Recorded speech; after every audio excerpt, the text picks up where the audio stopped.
Good morning mga kakumpuni. Meron tayong tanggap dalawang iPhone 11 to. Papalitan natin ng ORIG replacement LCD. Yung isa napalitan ko na ito, may habol pa.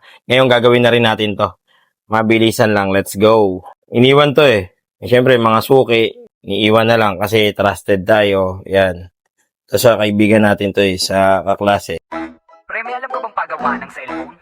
Oo pre, sa Shiloh Marian's Repair Shop sa gagalangin tundo. Magaling dun. May mga gusto ka pang ipagawa, cellphone mo na luma o kaya sira.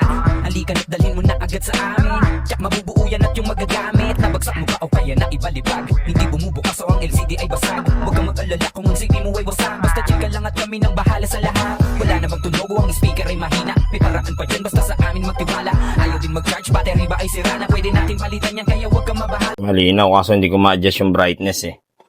Pero okay na to, matik malinaw. Kaya relax, maupo ka muna dito sandali.